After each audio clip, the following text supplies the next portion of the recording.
In the years fell like silver needles, Katarina's network would grow to span 7 kingdoms, drop hissing as providing sanctuary for hundreds of vampire refugees and pioneering the first formal vampire between humans and vampires based on mutual respect through the devastation with the practiced silence of a man who had spent 15 years perfecting the art of killing things that shouldn't exist. Savior to countless beings on both sides of the divide. Leather and salvaged Sarah would grow up to become a diplomat bridging both worlds of 100 battles. Her unique nature making her the perfect symbol of possible coexistence. Black ichor that steamed the Crimson Order's crusade would continue. He should have left already. Face something it had never encountered before. Strike Force had organized, disciplined resistance based not on mindless violence but on the simple revolutionary idea that all learned long ago that the truly dangerous work began after the glory seekers departed. Fire and darkness. When the survivors emerged from their hiding places, and sometimes in a world infinitely more lethal than any frontal assault could prepare you for. The courtyard stretched before him like a graveyard of ambition. Shattered statues of forgotten vampire lords lay scattered among the rubble, their stone faces frozen in eternal aristocratic disdain even as moss and rain eroded their features into anonymous masks. The fountain at the courtyard center, once fed by some dark enchantment that made water run red as wine, now lay cracked and dry, its basin filled with debris and the ash of burned bodies. Somewhere in the distance, a raven cawed, the sound echoing off ancient walls that had witnessed centuries of darkness. Theron paused, his hunter's instincts prickling. Something was wrong. Not the obvious wrong of standing in a ruined vampire fortress at midnight, but something subtler. A sound that didn't belong. He cocked his head, filtering out the rain, the settling rubble, the whisper of wind through broken windows. There. A soft, hitching breath. The kind a child makes when trying very hard not to cry. Every instinct screamed at him to leave. Children in vampire nests were never just children. They were thralls or worse, fledglings in waiting, their humanity already forfeit to the blood curse. The Crimson Order's doctrine was clear. Mercy was a luxury that got good men killed. No survivors. No exceptions. But Theron had stopped listening to doctrine around the same time he'd watched the Order burn a village to ash because 3 people showed signs of infection. He'd learned that monsters wore many faces and not all of them had fangs. He followed the sound through an archway half collapsed by siege weapons, into what might have once been a garden. Now it was a tangle of thorned vines and dead roses, their blackened petals carpeting the ground like scattered drops of old blood. In the corner, wedged between a toppled angel statue and the garden wall, was a child. A girl no more than 6 or 7 years old, with dark hair plastered to her skull by rain and tears. She wore a nightdress of fine silk, now torn and filthy, and her bare feet were cut and bleeding from running through debris. Her eyes, wide and dark and terrified, locked onto Theron as he approached, and she pressed herself harder against the stone, as if she could somehow merge with it and disappear. "Please," she whispered, her voice raw from screaming or smoke or both. "Please don't kill me." Theron stopped, keeping his sword lowered but ready. He scanned the garden with practiced efficiency. No movement in the shadows, no telltale glow of predator eyes. Just the rain, the ruins, and a frightened child who should not have survived the night. "I'm not going to hurt you," he said, making his voice as gentle as 15 years of violence would allow. "What's your name?" The girl's lip trembled. "Sarah." "Sarah?" Theron repeated, taking a careful step closer. "Are you hurt? Besides your feet?" She shook her head mutely, then nodded, then seemed to give up on answering altogether. Her hands clutched something against her chest.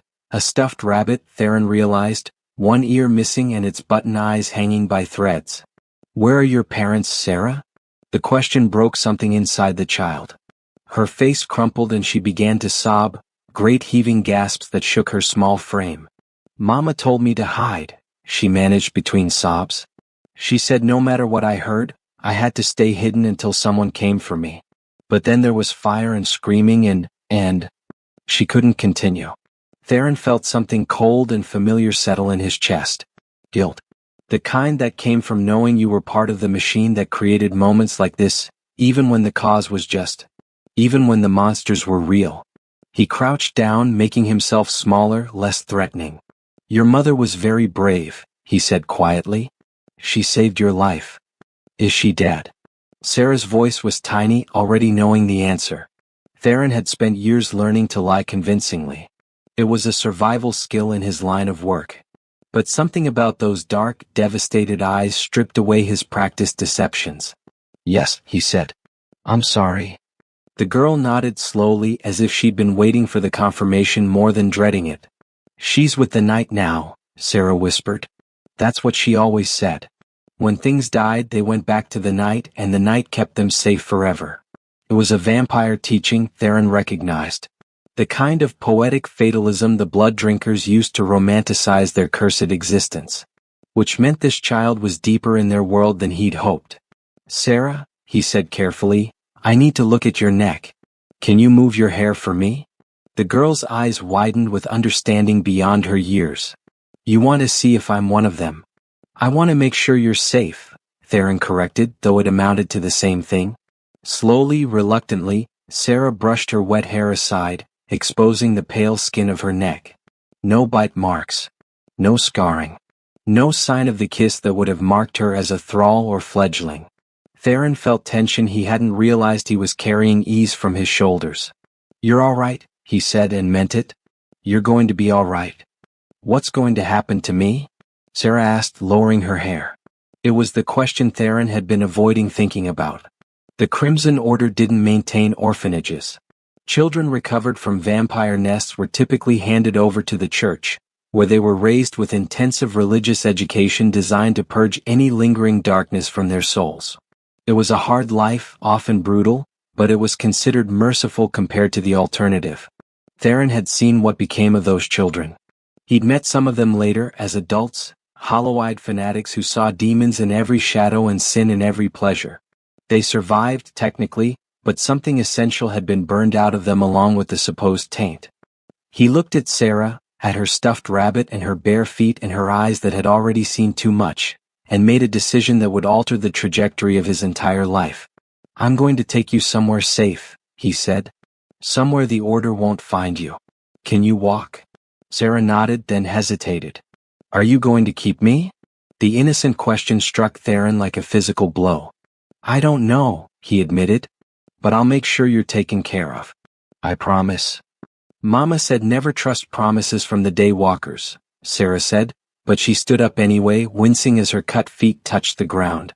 "But you didn't kill me when you could have. So maybe you're different." Theron extended his hand.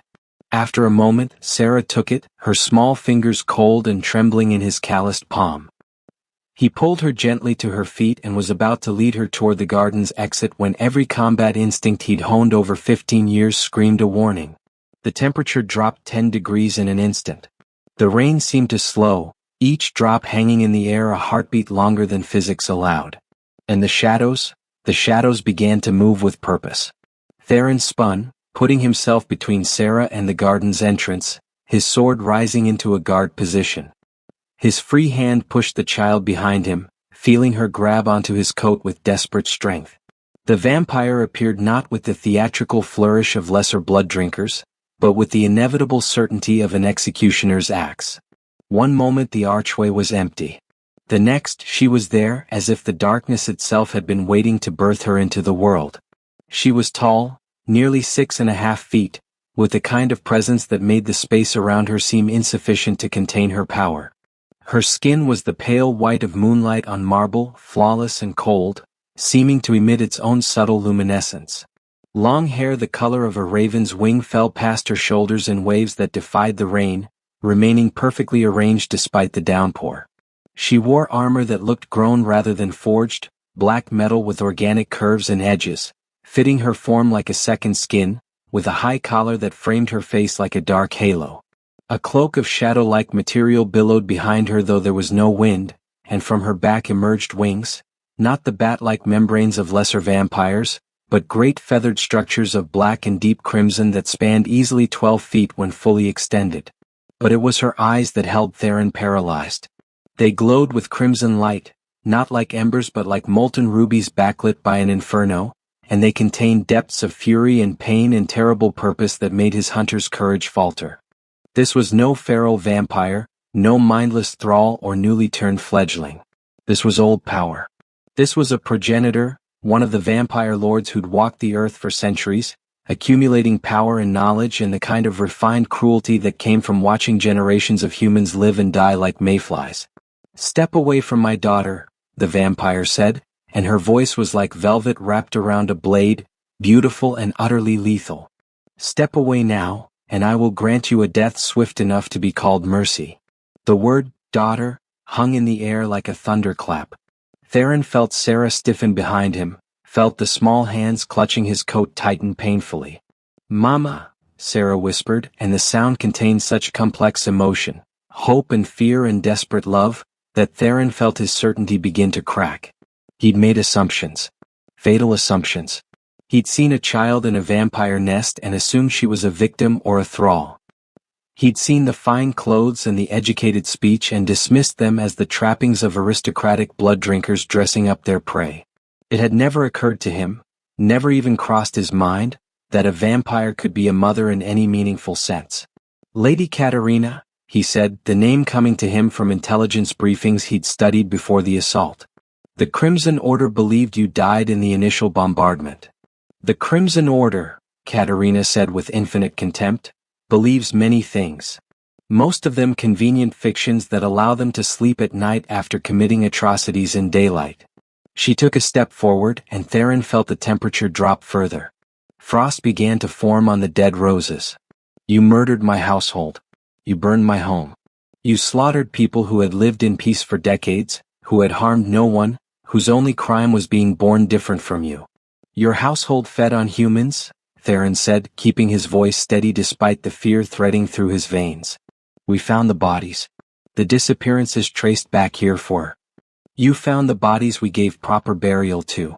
Katerina's voice cracked like a whip, and the rain around her began to crystallize into ice. "Travelers who died on the road. Criminals who would have been executed in your courts.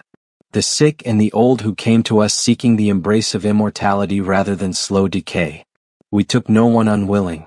We killed no innocents. But your order doesn't care about truth. Only about extermination." Theron wanted to argue, wanted to defend the righteousness of the cause he'd served for 15 years. But he'd seen the bodies being prepared for burial when they'd stormed the lower chambers. He'd seen the peaceful expressions, the lack of struggle or torture marks. And he'd dismissed it as vampire trickery, because acknowledging the alternative would mean questioning everything. "Mama, he saved me," Sarah said suddenly, her small voice cutting through the tension. "When the fire came, he found me. He's been kind."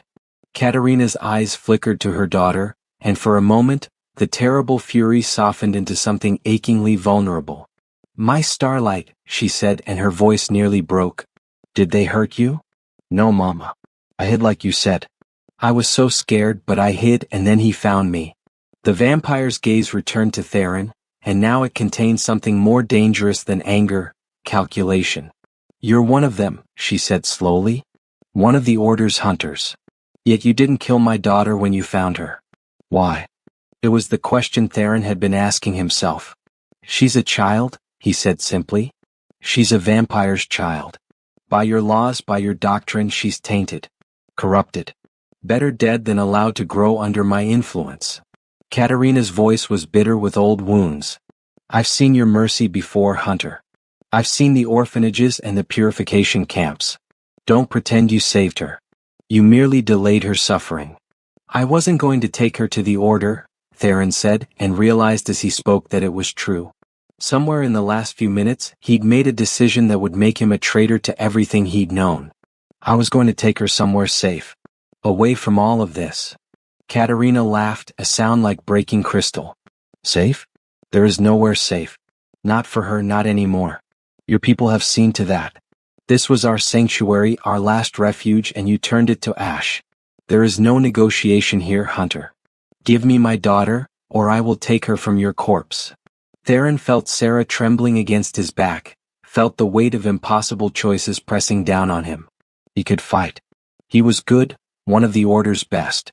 But against a progenitor vampire, especially one as old and powerful as Katerina, he would last perhaps 30 seconds. Probably less. Or he could surrender the child. Hand her over to her mother and walk away, telling himself he'd done what he could. But looking at Katerina, at the rage and pain and barely contained violence in every line of her body. He wasn't certain what Sarah would be walking into. Was this love he was seeing, or possession? Parental protection, or a monster's claim on its property? The old Theron, the one who'd followed orders without question, would have already made his choice. But that Theron had started dying the day he'd questioned his first assignment, and this moment was his funeral. "I want to see her," he said. Katerina's eyes narrowed. "What?" "Sarah," Theron said, gently moving the child from behind him to his side, keeping himself positioned to intervene if needed. "Look at your mother. Tell me true, are you afraid of her?" The girl looked up at the towering vampire, at the glowing eyes and the dark wings and the armor that seemed forged from nightmares. And slowly, impossibly, she smiled.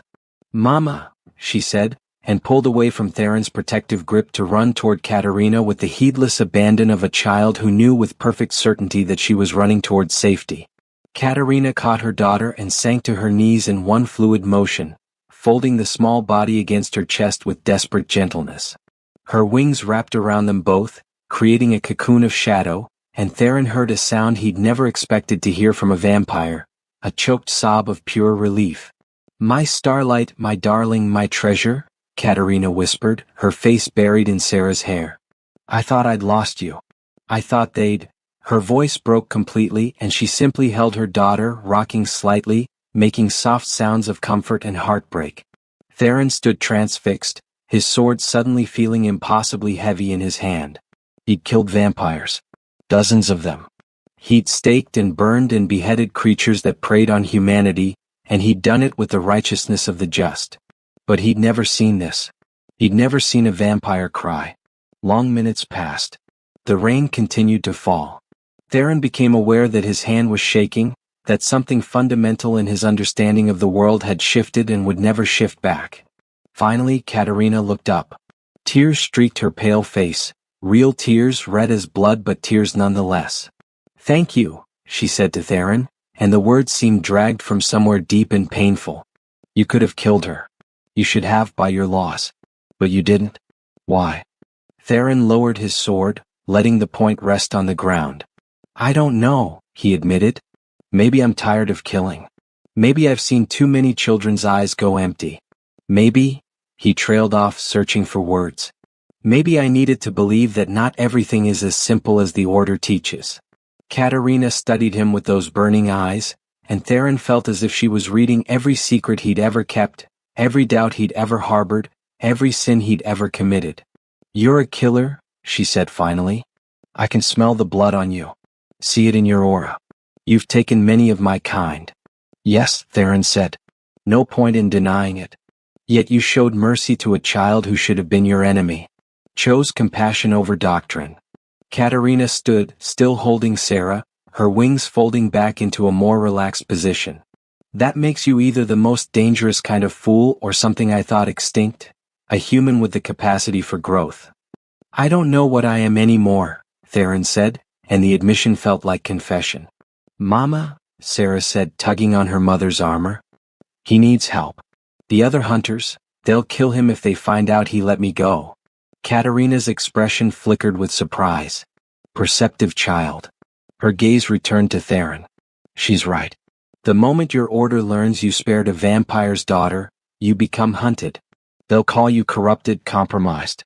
You'll die screaming on one of their purification racks."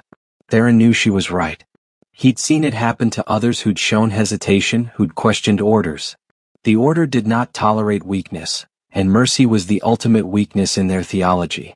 "I'll run," he said. "I've been planning it anyway. False identity, different kingdom. I'll disappear." "Or," Katerina said slowly, a dangerous light entering her eyes, "you could stay." The word hung between them like a challenge and an invitation and a threat all combined. "Stay," Theron repeated carefully. "My household is destroyed. My people are dead. But I am not." Katerina's voice grew stronger, taking on the commanding tone of someone used to being obeyed. "I will rebuild, and when I do, I will need someone who understands how the order thinks. Someone who can train my people in their tactics, their weaknesses. Someone who can help us survive the next crusade." "You want me to betray everything I've known?" Theron said flatly.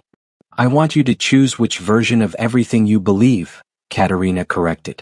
The pretty lies they fed you about monsters and purity, or the complicated truth you're discovering, that monsters come in many forms, and sometimes they're the ones carrying blessed swords. Theron looked at Sarah, at the child nestled safely in her mother's arms, at the love and trust evident in every line of their embrace. He thought of the Order's orphanages, of the hollow-eyed children he'd seen emerge from them.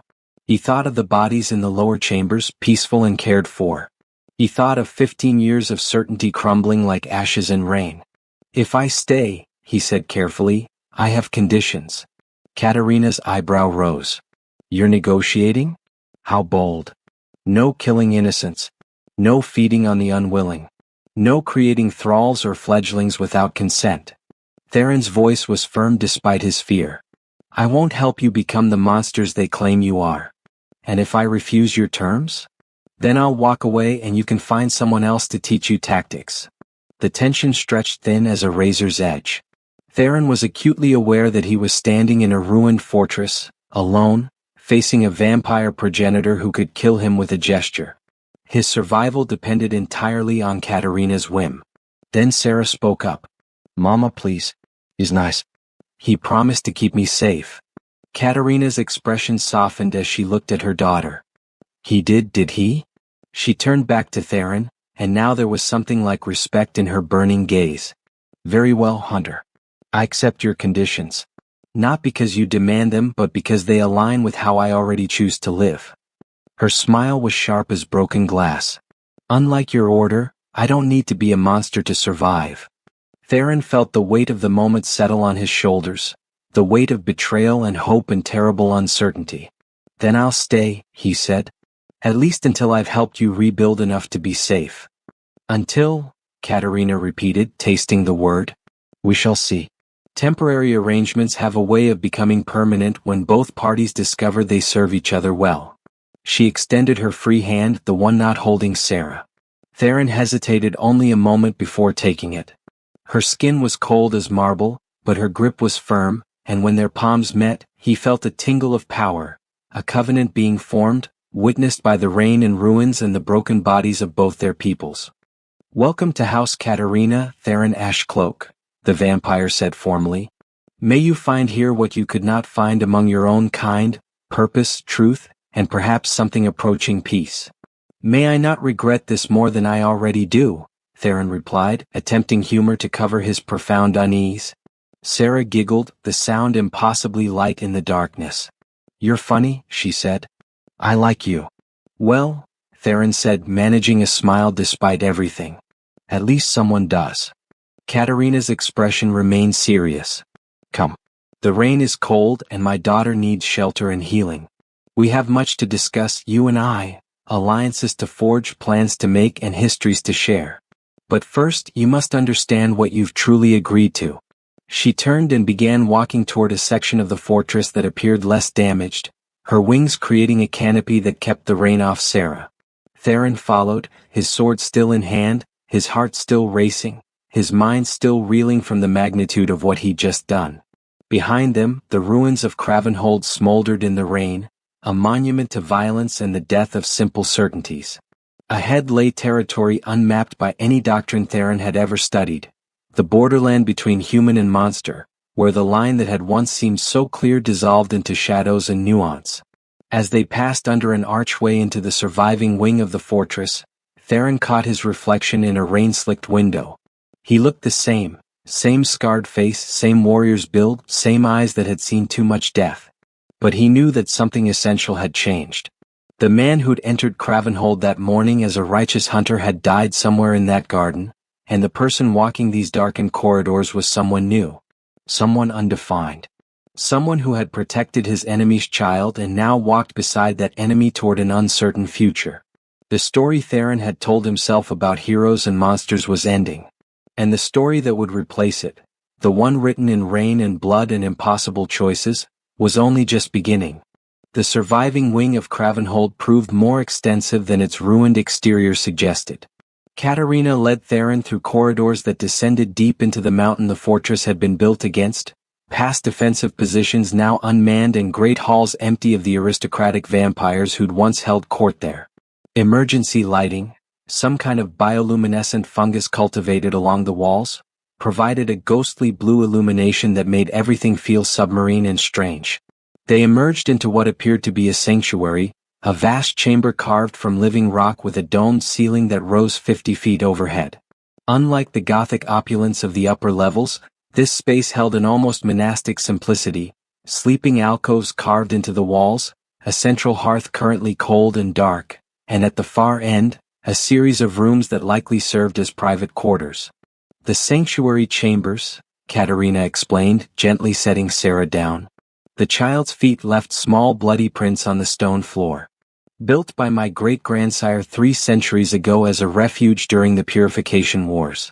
The Order's siege weapons cannot reach here, and the passages are too narrow for their heavy cavalry. Theron studied the room with a tactical eye he couldn't quite suppress. Defensible, he admitted. But also a tomb if someone decides to seal the exits. Ever the hunter, Katerina said, but without rancor. She moved to one of the alcoves and retrieved a bundle of cloth, blankets, Theron realized, and what looked like medical supplies. Sarah, darling, sit here. Let me tend to your feet. The child obeyed, climbing onto a stone bench that looked impossibly uncomfortable. But she sat without complaint as her mother knelt before her, a strange reversal of their relative power, and began carefully cleaning the cuts with water from a basin that must have been recently filled. Someone else had survived then. Katerina wasn't entirely alone. How many others made it out? Theron asked, leaning against the wall far enough away to seem non-threatening but close enough to intervene if needed. Old habits died hard. 2, Katerina said without looking up from her work. Marcus, my seneschal, and Elena, one of our youngest. The rest, her hands stilled for a moment, her shoulders tensing. The rest died defending our home. Died defending people like Sarah, our families, our children, our future. Vampires don't have children, Theron said, then immediately regretted it when Katerina's head snapped toward him, eyes blazing with renewed fury. Don't we? Her voice could have frozen blood. Tell me, Hunter, what do you call it when one brings a new life into the world, nurtures it, teaches it, loves it with every fiber of one's being? What do you call it when one would die, truly die, to protect that life? I call it parenthood, Theron said quietly. But Sarah isn't, she's not a vampire. She's human. She's my daughter, Katerina said, returning to bandaging Sarah's feet with careful precision. I found her 7 years ago, a baby abandoned in the snow. Left to die because she was female and her father wanted sons. I could have fed, could have taken the easy meal presented to me. Instead, I took her home. I raised her. I love her. The statement hung in the air, challenging every assumption Theron had built his career on. The Order teaches that vampires can't love, he said, knowing how weak it sounded even as he spoke. That you're hollow things animated by dark magic and hunger. And you believe them? Katerina secured the bandage and stood, finally meeting his eyes directly. Even now, after seeing Sarah and me together? Even after I wept for fear of losing her? Theron had no answer. Or rather, he had too many answers, contradicting each other in a cacophony of cognitive dissonance. Mama loves me more than anything, Sarah said matter-of-factly, swinging her bandaged feet. She reads me stories every night and teaches me numbers and letters and tells me about the stars. She says I'm her starlight because I make the darkness beautiful. The poetic phrasing had Katerina's fingerprints all over it, but the emotion behind it was purely, unmistakably genuine. Theron felt something crack inside his chest, not his heart but the armor he'd built around it. I don't understand, he admitted. Everything I know, everything I was taught, it doesn't account for this. For you. Katerina's expression softened fractionally. Then perhaps it's time to learn something new. She moved to the hearth and began building a fire with practiced efficiency, using wood from a neatly stacked pile and striking a spark with flint. Sit, Hunter. If we're to work together, you need to understand what you've truly agreed to protect. Theron lowered himself to the floor, his armor creaking. The warmth from the growing fire was welcome after the cold rain. Sarah curled up on the bench nearby, clutching her battered rabbit, watching him with curious eyes that should have been terrified but somehow weren't. Vampires, Katerina began, staring into the flames, are not the simple monsters your order depicts. We are as varied and complex as humanity itself, perhaps more so because we have centuries to develop nuance. Some of us are indeed the predators you hunt, mad with bloodlust, drunk on power, viewing humans as nothing but cattle. But others, she paused, choosing words carefully. Others of us have learned that immortality is empty without purpose, without connection, without something to protect beyond our own endless existence. So you build communities, Theron said, understanding beginning to dawn. Families. We build lives, Katerina corrected. Some of us feed only on those who consent, who come to us seeking various gifts, healing, immortality, pleasure. Others have learned to sustain themselves on animal blood or alchemical substitutes. We're not bound to be killers, Theron. We choose our nature as much as you choose yours. But the missing people, Theron pressed. The disappearances the Order tracked to Cravenhold. Were refugees seeking sanctuary, Katerina interrupted. Heretics fleeing religious persecution. Criminals escaping execution for petty crimes. Those deemed undesirable by your kingdom's rigid social codes. We offered them safety, and in return some offered blood, freely given, never taken. Others simply lived here, human among vampire, contributing to the household however they chose. Theron's mind raced, reassessing everything he thought he knew. The Order will never believe that. They'll say you're lying, that you've corrupted me. They won't believe it because they can't afford to, Katerina said, her voice bitter. Acknowledging that vampires can be peaceful would undermine the entire justification for their existence. The Crimson Order is built on fear and violence. They need us to be monsters so they can be heroes. And what does that make me? Theron asked. I've killed your kind. Dozens of them. It makes you a man who did what he thought was right with the information he had. Katerina turned to face him fully, firelight dancing in her crimson eyes. It also makes you a man who chose mercy when presented with evidence that contradicted his beliefs. That's rare, Theron. That's precious. Don't waste it on guilt. Is he going to stay with us? Sarah asked, suddenly yawning. The exhaustion and trauma of the day were catching up with her. That remains to be seen, Katerina said gently. But for tonight, yes. We're all too tired for difficult decisions. She lifted her daughter effortlessly. Come, Starlight. You need sleep, and I need to know you're safe. She carried Sarah toward one of the private rooms, then paused at the threshold. Theron, she said without turning. Thank you. For protecting her. For giving me the chance to hold my daughter again. I will not forget that debt. I don't want a debt, Theron said.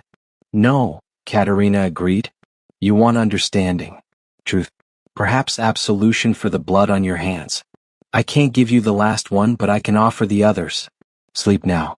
Tomorrow we begin teaching each other what we need to know. She disappeared into the room, leaving Theron alone with the fire and his thoughts. He stayed sitting for a long time, watching the flames dance, feeling the weight of 15 years of certainty crumbling like ash. Eventually, exhaustion claimed him. He lay down on the cold stone, using his pack as a pillow, and fell into uneasy sleep, haunted by dreams of children's eyes, both the ones he'd saved and the ones he hadn't. Theron woke to the smell of cooking meat and herbs, a scent so normal and domestic that for a moment he forgot where he was. Then memory crashed back, the ruined fortress, the vampire mother, the impossible choice he'd made. He sat up quickly, hand reaching for a sword that wasn't there. I took the liberty of securing your weapons, Katerina's voice came from across the chamber. She stood at a makeshift cooking area, tending a pot over the hearth fire. Morning light, actual sunlight, filtered down through artfully placed shafts in the ceiling, illuminating the chamber without directly touching where she stood. They're safe. I'm not foolish enough to disarm someone I've invited to stay. But I thought a gesture of trust might be appreciated. Theron found his sword and daggers neatly arranged on a nearby table, cleaned and oiled. The care taken with them spoke of respect, even reverence. You didn't have to do that, he said. I did, actually. Katerina stirred the pot without looking at him. If we're to build trust, it must begin somewhere. Maintaining your equipment seemed a reasonable gesture. She ladled something into a wooden bowl and brought it to him. A thick stew of rabbit and root vegetables, steam rising invitingly. You'll need strength for today's discussions. Theron accepted the bowl warily, half expecting poison despite the absurdity of that fear. But the first taste was simple and good, seasoned with skill and care. You cook, he said, unable to keep surprise from his voice. I have lived for 247 years, Katerina said dryly. Did you imagine I spent all that time lurking in shadows and drinking blood? I've been a scholar, a warrior, a diplomat, an artist. Currently, I'm a mother and a leader trying to keep what remains of her people alive. Cooking is simply another skill one acquires with time. Where's Sarah? Sleeping still. The trauma exhausted her more than the physical flight. Katerina's expression darkened. She'll have nightmares for months, probably years. Children shouldn't have to watch their home burn. No, Theron agreed quietly, thinking of all the children he'd failed to protect over the years. They shouldn't. They ate in silence for a while, the morning light slowly shifting as the sun rose higher. Eventually, two other figures emerged from the sanctuary's deeper passages. A tall, dignified vampire with silver-threaded black hair wearing the remnants of a steward's formal attire, and a young woman who couldn't have been turned more than a few months ago, still moving with the slightly awkward uncertainty of a new vampire learning to control enhanced strength and senses. Marcus, Elena, Katerina said by way of introduction. My seneschal and our youngest resident. This is Theron Ashcloak, formerly of the Crimson Order. Marcus's eyes narrowed with immediate hostility. You brought one of them here? Have you lost your mind, my lady? He's probably poisoned that stew and is waiting for us all to. Marcus, Katerina said sharply. Theron saved Sarah's life and chose mercy over doctrine. He deserves courtesy, not suspicion. He deserves a stake through his heart, Marcus spat. His kind murdered everyone we loved. Murdered Claire and Sebastian and little Thomas who was only 2 months turned in. His voice broke, rage giving way to grief. Elena put a hand on his shoulder, her own eyes wet with blood tears. They killed my maker, she said to Theron, her voice small and lost. She was teaching me to paint. We were working on a portrait of the garden at sunset, and then your people came with fire and blessed swords and I couldn't save her. I couldn't do anything. The weight of their accusation pressed down on Theron like a physical thing. He set his bowl aside, no longer hungry. I know, he said. I know what we did. I know what I've done. I can't undo it and I can't excuse it. All I can offer is that I'm trying to be different now. Trying isn't good enough, Marcus said coldly. The dead don't care about your redemption arc. Enough, Katerina said, her voice taking on the commanding tone of someone used to being obeyed. We've all lost people. We've all suffered. But this, she gestured between Theron and Marcus, this cycle of revenge and hatred is exactly what the Order wants. They want us divided, angry, easy to predict. If we're to survive, if we're to rebuild, we need something different. And what is he supposed to provide? Marcus demanded.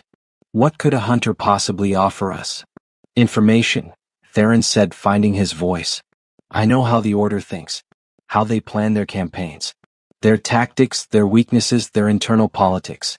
If you're going to rebuild, you need to understand the people who'll be hunting you. We know enough, Elena said bitterly. They attack at dawn. They use fire and sunlight and blessed weapons. They don't negotiate, don't show mercy, don't see us as anything but monsters. That's the surface, Theron agreed. But there's more. The Order is fracturing. There are factions. Radicals who want total extermination, moderates who question the doctrine, and political opportunists using the crusade to gain power. If you're smart, you can exploit those divisions. Marcus and Elena exchanged glances. Katerina nodded slowly. Go on. For the next several hours, Theron laid out everything he knew about the Crimson Order's internal workings. He described the command structure, the supply lines, the training methods. He detailed the growing rift between the faithful and the cynical, between those who genuinely believed in the cause and those who saw it as a path to wealth and status. He explained which commanders were competent and which were political appointees more concerned with glory than victory. As he spoke, he watched the vampire's expressions shift from hostility to grudging attention to something approaching respect. These weren't mindless monsters. They were intelligent, thoughtful beings trying to survive in a world that wanted them dead, and they recognized valuable intelligence when they heard it. The next attack will come within a month, Theron concluded. The Order doesn't leave loose ends. They'll want to confirm complete extermination, and when they find survivors, they'll bring overwhelming force. Then we need to relocate, Katerina said. These sanctuary chambers are secure for now, but they'll become a tomb if we're besieged. Where would we go? Elena asked. Every vampire stronghold within 5 kingdoms has been destroyed or compromised. We have nowhere left. We build something new, Katerina said firmly. Something hidden. Something small enough to escape notice but strong enough to endure. And we do it in the last place the Order would think to look. Which is? Marcus asked skeptically. Katerina smiled, sharp and dangerous. In plain sight. Hidden among humans in a city too large and politically complex for the Order to scour building by building. Somewhere we can blend in, establish legitimate trade, become invisible through ordinariness. That's insane, Elena said. That's brilliant, Theron countered. The Order focuses on known vampire territories, remote fortresses, abandoned castles, anything with a history of supernatural activity. They wouldn't waste resources searching a thriving human city for a few refugees. A few refugees with a human expert on vampire hunting methodology, Katerina added, looking meaningfully at Theron. Someone who can teach us to hide our nature, to move through human society without triggering suspicion. You're asking me to help vampires infiltrate human civilization, Theron said flatly.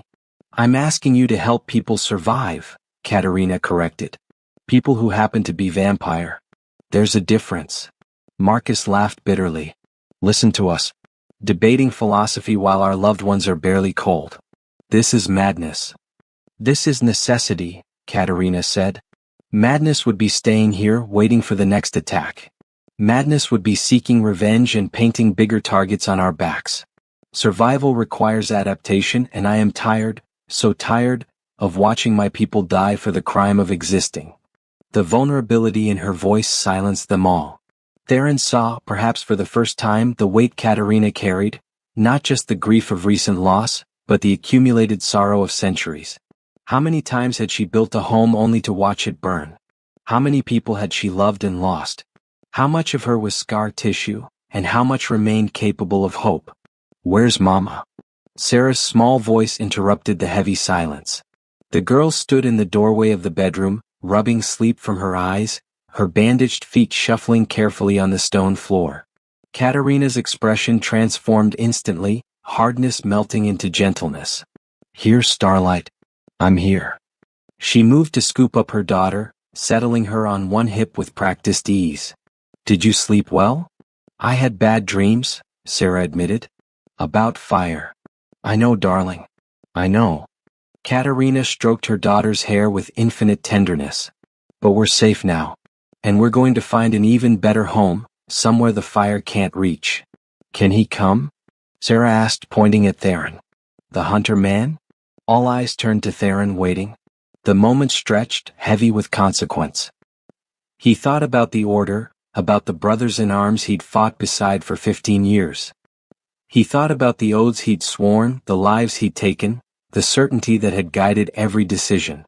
Then he thought about Sarah's smile in the rain, about Katerina's tears, about the peaceful bodies in the lower chambers. He thought about all the times he'd felt his conscience twist when following orders, all the moments he'd swallowed doubts because questioning was weakness. Yes, he said finally. I'll come. Marcus made a sound of disgust but didn't protest further. Elena simply looked confused, as if she couldn't quite believe what was happening. Katerina met Theron's eyes and nodded once, a gesture of acknowledgement and acceptance. Then we begin preparations immediately, she said. Marcus, inventory our portable resources. Elena, scout the upper passages and confirm the Order hasn't left observers. Theron, you and I need to discuss identity forgery and cover stories. She shifted Sarah to her other hip. And someone needs to entertain a 7-year-old who's been through trauma and needs normalcy. I can tell stories, Theron offered hesitantly. Sarah's eyes lit up. Really? What kind? The kind with heroes and monsters, Theron said. Though fair warning, in my stories, it's not always easy to tell which is which. Good, Sarah said seriously. Mama says the world is more complicated than simple stories. Your mama, Theron said, glancing at Katerina, is a very wise woman. Woman is a generous term, Marcus muttered. She's a 200-year-old vampire with delusions of domestic bliss. And you're a 200-year-old vampire with delusions of martyrdom, Katerina shot back. We all cope differently. She set Sarah down gently. Go with Theron, Starlight. Let him tell you a story while Mama works. But stay in the sanctuary, no wandering. I promise, Sarah said, taking Theron's hand with the easy trust of children who hadn't yet learned to fear. Come on, Hunter Man. Tell me about the time you fought a dragon. I've never fought a dragon, Theron admitted, letting himself be pulled toward a comfortable corner. Then tell me about something you did fight. Something scary. Theron settled down with his back against the wall, and Sarah curled up beside him, her small body warm against his side. The others dispersed to their tasks, leaving them in relative privacy. For a moment, Theron felt completely out of his depth. He'd fought monsters, survived impossible odds, mastered a dozen weapons, but entertaining a child was somehow more intimidating than all of it. All right, he said slowly. I'll tell you about the first time I questioned what I was doing. The first time I wondered if the monsters might not be the only ones in the wrong. That sounds like a good story, Sarah said, snuggling closer.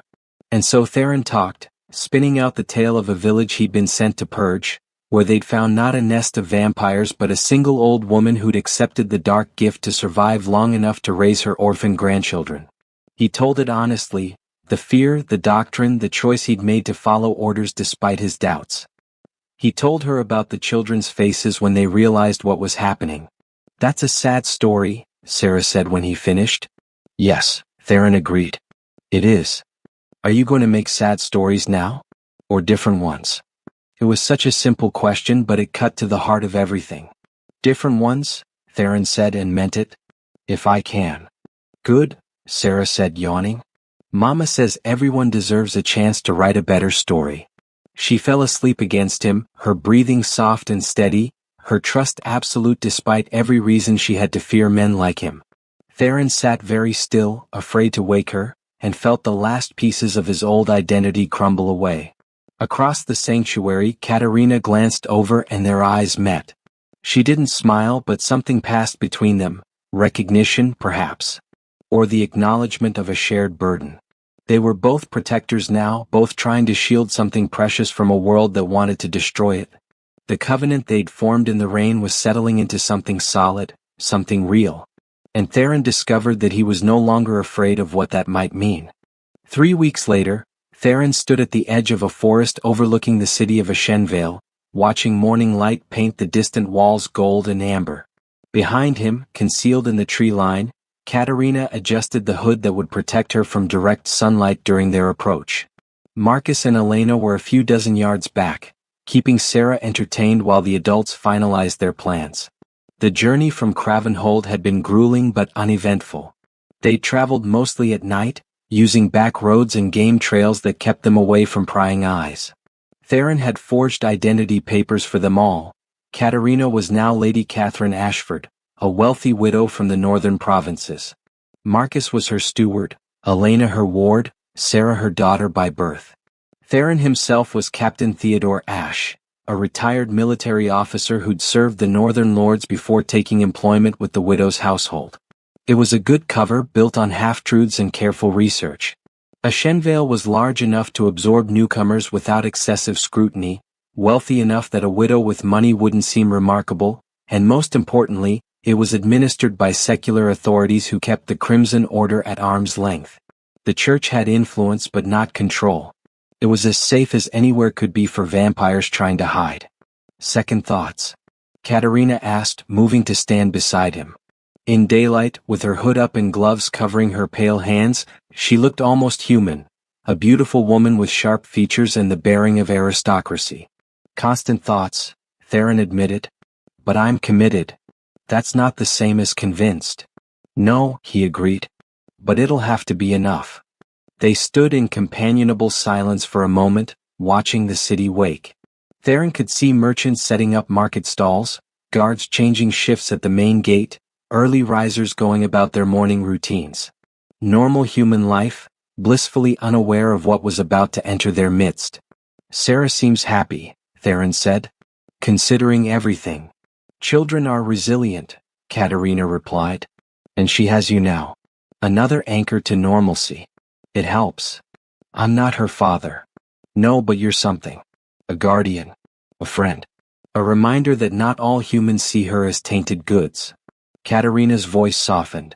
That matters more than you know. Theron glanced back to where Sarah was showing Marcus her battered rabbit, explaining in earnest tones how it had lost its ear in a great battle. The old vampire was listening with solemn attention, offering suggestions for honorable retirement plans for elderly warrior rabbits. It was absurd and touching and deeply normal. What's the long-term plan? Theron asked. We get established in Ashenvale, then what? Live quiet lives and hope the order never finds us. That's the short-term plan, Katerina corrected. Long-term. I want to build something bigger. A network. Safe houses in multiple cities. Communication channels between isolated vampire communities. A way for our kind to survive without resorting to the predatory violence that justifies our extermination. You want to reform vampire society. Theron couldn't keep the skepticism from his voice. I want to give vampires a choice, Katerina said. Most of us never asked for this curse. We didn't choose to become creatures that need blood to survive, that burn in sunlight, that must watch everyone we love age and die. But we can choose how we respond to that reality. We can be the monsters they fear, or we can be something better. And if other vampires don't want to be better? Then they remain our enemy, same as the Order. Katerina's eyes flashed crimson beneath her hood. I won't defend the indefensible, Theron. There are vampires who revel in cruelty, who view humanity as prey. They make survival harder for the rest of us, and I've no love for them. So you'd work with the Order against them? If they'd accept such cooperation, which they won't. No, I'd simply make sure our communities are capable of defending themselves against all threats, human and vampire alike. She turned to face him fully. That's where you come in. You're going to train us. Teach us tactics, strategy, how to think like hunters so we can anticipate and counter their moves. You're asking me to create an army. I'm asking you to ensure our survival. If that results in something resembling an army, so be it. Theron considered this. Everything he'd been taught said he should refuse, should sabotage the plan, should find a way to alert the Order despite the consequences. But that old certainty had been replaced by something more complex. A growing conviction that the Order's absolute solution was as monstrous as the vampire's worst crimes. All right, he said. I'll train your people. But we do it right. Discipline, ethics, rules of engagement. If I'm building something that can kill humans, I want to make damn sure it only does so in actual defense. Agreed, Katerina said immediately. The goal is deterrence, not aggression. We want the Order to decide we're more trouble than we're worth, to focus their crusade elsewhere. That's optimistic. That's necessary.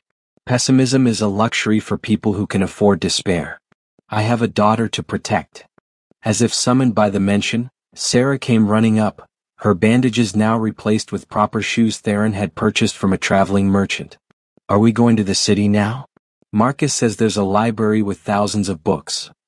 Soon, Starlight, Katerina said, adjusting her daughter's cloak. But remember what we practiced, you're fully human now.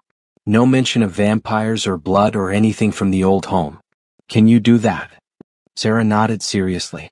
I'm Catherine Jr., and my papa died in the war, and Mama is very sad but trying to be brave. And Captain Ash is going to teach me swordplay when I'm older. I never agreed to that, Theron said. You will, Sarah said confidently. Mama says you're the kind of man who can't say no to children. Katerina's lips quirked in amusement. Did I say that? You thought it very loud. The adults exchanged glances. How much can she hear? Theron asked quietly. Everything within about 30 feet if she concentrates, Katerina admitted. Vampire children develop abilities early. It's one of the dangers of raising her in this world. She's too human to be vampire, too touched by vampire nature to be entirely human. So she's both. Or neither. Theron looked at Sarah with new understanding. That must be confusing. It's just how I am, Sarah said matter-of-factly. Mama says everyone is confused about who they are. I'm just more honest about it. Wise woman and wise child, Theron murmured. I'm surrounded by philosophers. And one very impatient Marcus, the seneschal called from the trees. If we're doing this madness, can we please do it before noon? Some of us burn with exposure. They gathered their possessions, minimal, carefully chosen to support their cover identities, and began the final descent toward Ashenvale. As they approached the main road, Theron noticed Katerina's posture shift subtly. The warrior became the widow, her movements taking on a studied fragility, her expression arranging itself into genteel sorrow. Marcus transformed from hostile survivor to perfectly proper steward. Even Elena managed to affect the bored ennui of her aristocratic young ward. They were performers, Theron realized. They'd survived for centuries by learning to mimic humanity so perfectly that no one questioned the mask. It was simultaneously impressive and deeply sad. The city gates loomed ahead, flanked by guards in the blue and silver of Ashenvale's secular militia. Not church soldiers, Theron noted with relief. Secular authorities were far less likely to conduct random tests for supernatural taint. Papers, the lead guard said without much interest, more concerned with the line of merchant wagons behind them than with one more noble family seeking residence. Theron produced the forged documents, his heart steady despite the stakes. He'd infiltrated dozens of locations in his career with the Order. This was just another mission, he told himself. Just another role to play. The guards scanned the papers perfunctorily, then looked up at their group. His eyes lingered on Katerina for a moment. She was striking even with most of her features concealed, before moving to Sarah. Cute kid, he said. You're raising her alone, Lady Ashford? My husband died at the Battle of Greystone, Katerina said, her voice pitched perfectly between dignity and grief. I'm returning to my family's southern holdings. Ashenvale seemed a reasonable place to rest and conduct some business. Reasonable and expensive, the guard said. You'll want the merchant quarter for lodging, plenty of respectable establishments. Stay out of the dockside unless you want your purse lifted. Noted, Theron said, stepping forward to collect the papers. Any other advice for newcomers? Yeah, ignore the street preachers. The church sends them to rail about demons and darkness, but the local authorities don't enforce religious law. Ashenvale's secular and we like it that way. The guard waved them through. Welcome to the city. Try the meat pies at Greta's, best in 3 kingdoms. They passed through the gates without further incident, and Theron felt tension he hadn't realized he was carrying ease from his shoulders. First hurdle cleared. Ashenvale unfolded before them in layers of commerce and chaos. The streets near the gate were packed with merchants hawking everything from spices to spell-breaking charms, which definitely didn't work, despite the enthusiastic sales pitches. They navigated through the crowd, Katerina and Marcus moving with the confidence of people used to urban environments, while Elena stayed close to Theron, clearly overwhelmed by the press of humanity. So many people, she whispered. So many heartbeats. Control, Katerina said quietly. Focus on something else. The architecture, the fashion, anything but the blood. Does it get easier? Elena asked. Eventually. The hunger never disappears, but you learn to live with it. Like humans learn to live with their own desires. They found lodging at a respectable inn called the Silver Chalice, run by a motherly woman named Beatrice who took one look at Sarah and immediately offered them the best family suite. Within an hour they were settled, their belongings unpacked, and Theron was surveying the city from their window while Katerina put Sarah down for a nap. We did it, she said, joining him at the window. We're actually here. This is the easy part, Theron said. Now comes the hard work, building lives, establishing legitimacy, staying hidden while in plain sight. And recruiting, Katerina added. There will be others like us. Refugees, survivors, vampires trying to escape the cycle of violence. We need to find them before the Order does. You're serious about building a network. Deadly serious. This isn't just about our survival, Theron. It's about proving that another way is possible. She looked out at the city, at the thousands of humans going about their lives, unaware of the predators who just moved into their midst. We can coexist. I know we can. But it requires both sides to choose peace over their worst instincts. That's the hardest choice there is, Theron observed. Which is why so few make it. Katerina's hand briefly touched his shoulder, a gesture of solidarity and shared purpose. But we're going to try. For Sarah, and for everyone like her who deserves to grow up in a world where being different isn't a death sentence. From the bedroom came Sarah's voice, singing softly to herself, a lullaby Katerina must have taught her, about starlight and safety and love that transcended darkness. It was a beautiful sound, full of hope and innocence, and Theron found himself fiercely determined to protect it. All right, he said. Let's build your better world. Though I reserve the right to say, I told you so, when it inevitably gets complicated. Deal, Katerina said, and for the first time since they'd met she smiled. A real smile, not the polite mask she showed the world, but something genuine and warm and touched with actual hope. It transformed her face from beautiful to radiant, and Theron found himself smiling back despite everything. They were fugitives and rebels, a vampire and a traitor, united by the simple revolutionary act of choosing compassion over doctrine. The story they were writing had no guarantee of a happy ending. But it was theirs, and it was true, and in a world of pretty lies and comfortable prejudices, that made it worth telling. The training hall on the outskirts of Ashenvale rang with the clash of practice swords and the occasional curse when someone's technique faltered. Theron walked among his students, 15 vampires of varying ages and skill levels, offering corrections, encouragement, and the occasional blunt assessment that left no room for ego. Marcus, you're still telegraphing your high strikes. Against an order knight, you'd be dead before the blade descended. Elena, excellent footwork, but remember, they'll have blessed weapons. You can't rely on healing from minor cuts. Dimitri, I don't care if you're 200 years old and have the strength of 10 men. Strength without technique is just flailing with style. They trained hard, pushed by the knowledge that the Order hadn't forgotten Cravenhold. There had been probing attacks on other vampire holdouts, increasing in frequency and brutality. The crusade was expanding, and it was only a matter of time before Ashenvale drew attention. But they built something here. Lady Catherine Ashford's household had become a fixture in the merchant quarter, known for their discretion and their surprising expertise in security consultation. Wealthy merchants and minor nobles hired Theron to assess their defenses, never knowing they were paying a vampire-trained tactical expert to make them safer from the very beings he was protecting. The network was growing too. Word spread through vampire underground channels. There was a place where you could live without predation, where the curse didn't have to define you, where someone was teaching survival without surrender. Refugees arrived regularly, vetted carefully, integrated slowly. Not all of them stayed. Some couldn't adapt to the restrictions, couldn't control their nature. Those were quietly encouraged to move on, with warnings about what would happen if they drew Order attention. Katerina managed it all with the efficiency of someone who'd been leading communities for centuries.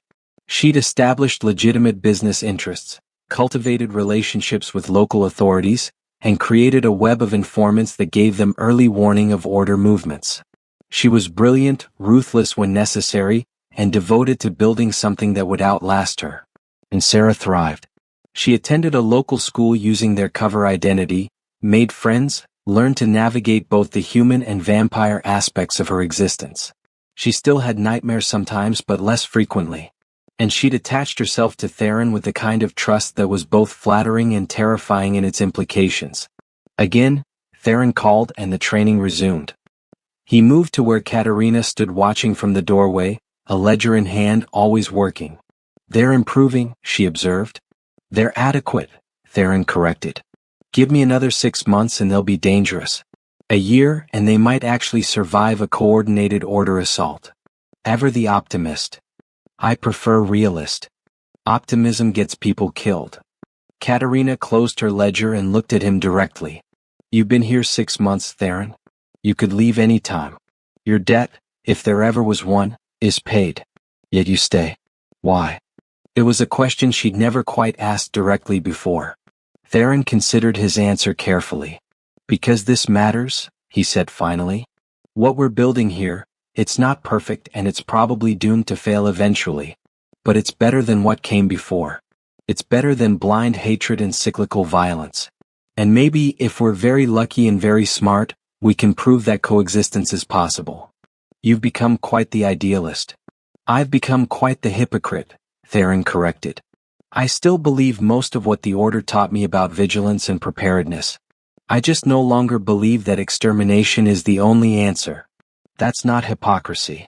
That's growth. Call it what you want. I'm staying. Katerina studied him with those unsettling crimson eyes, and Theron felt as if she was reading truths he hadn't quite admitted to himself. Very well, she said finally. Then we continue. Together. Together, Theron agreed. A commotion at the training hall entrance interrupted them. One of their scouts returning early, moving with the urgent speed that meant news. Katerina and Theron exchanged glances and moved to intercept. Report, Katerina said. The scout, a young vampire named Thomas, was breathing hard despite not needing air, stress overriding instinct. Order patrol, my lady. 10 knights, 2 priests, moving toward the eastern merchant quarter. They're conducting random inspections of new arrivals. Theron's blood ran cold. How thorough. Very. Checking papers, asking questions, looking for inconsistencies. Thomas swallowed nervously. They're 3 streets away from the Silver Chalice. Where Sarah was, with only an elderly human servant watching her. Where their forged papers and cover identities would be put to the ultimate test. Everyone, training is concluded for today, Katerina announced, her voice calm despite the tension in every line of her body.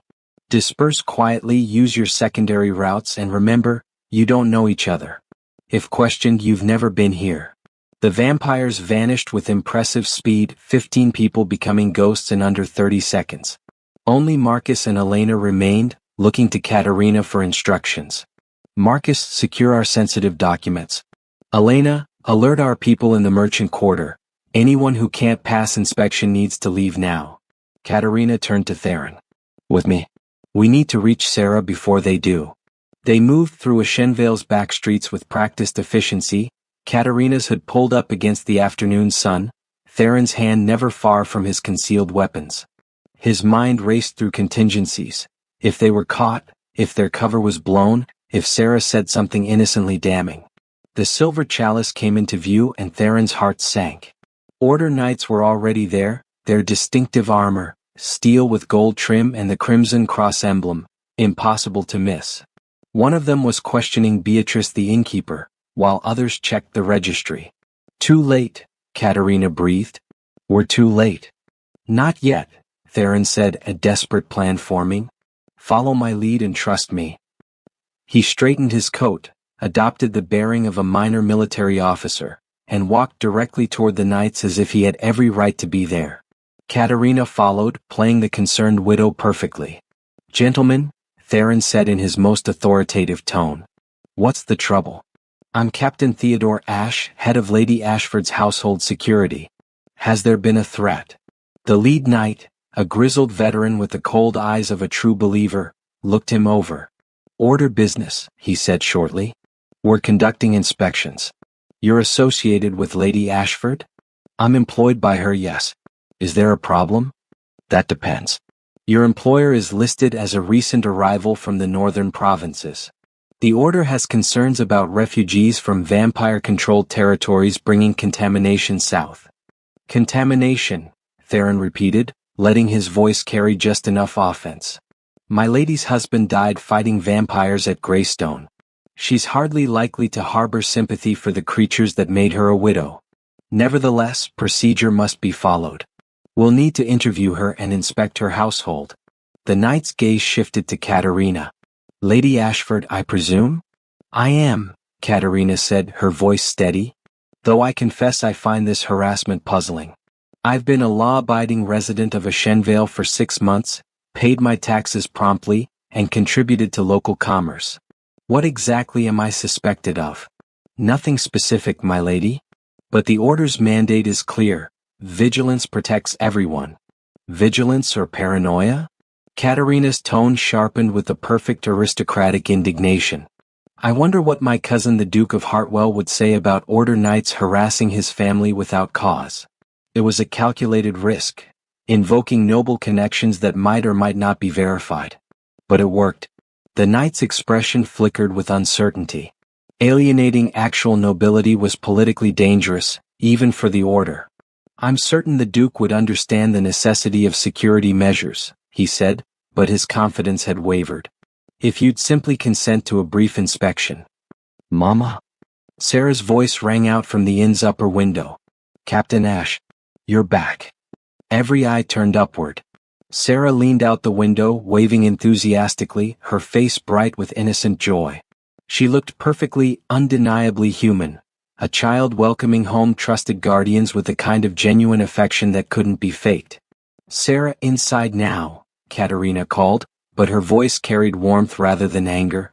She turned back to the knights. My daughter. As you can see, very much alive and human and prone to inappropriate window leaning. If you wish to inspect a 7-year-old child for vampiric taint, gentlemen, do so. But I will be filing complaints with both local authorities and the northern duchies. The threat hung in the air.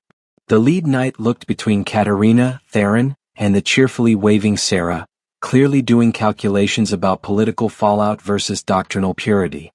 That won't be necessary, he said finally. Your papers are in order, and clearly you've integrated into a Shenvale society. The order appreciates your cooperation. He signaled to his men. We're moving on. They departed, and Theron felt his knees nearly give out from relief. That had been far, far too close. Inside, Katerina said quietly. Before they reconsider. They climbed to their suite, where Sarah immediately launched herself at Katerina, chattering about her day. The elderly servant, a human woman named Martha who knew nothing of their true nature, smiled indulgently. She was very patient while you were out, Martha reported, though she insisted on watching the street. Said she knew you'd be back soon. Thank you, Martha. You're dismissed for the evening. Once they were alone, Katerina sank into a chair, the adrenaline finally catching up with her. That was too close, she said. It's going to keep happening, Theron warned. The Order is expanding their search. Eventually, someone will dig deeper, ask harder questions. We've been lucky, but luck runs out. Then we'll have to be more than lucky. We'll have to be better. Katerina looked at her daughter, who was now showing Theron a drawing she'd made. I won't let her grow up running forever. Then we make a stand, Theron said. Not here, not yet. But when the time comes, and it will, we make sure we're ready. That the network is strong enough to survive, that our people are trained enough to fight, that we've built something worth defending. A rebellion, Katerina said softly. A revolution, Theron corrected. Against the idea that monsters and humans can't coexist. Against the doctrine of extermination. Against fear itself. Sarah looked up from her drawing. Are you talking about the dangerous stuff again? Yes, Starlight, Katerina admitted. Are we going to win? The adults exchanged glances. Honesty had always been their policy with Sarah. She'd seen too much to be protected by lies. We're going to try, Theron said. And sometimes trying is the bravest thing you can do. Mama says you're brave, Sarah said. She thinks it when she looks at you. Katerina's expression flickered with embarrassment. Sarah, we talked about listening to thoughts without permission. Sorry, Mama. But Sarah grinned, unrepentant. Theron felt warmth spread through his chest, something he hadn't felt in years.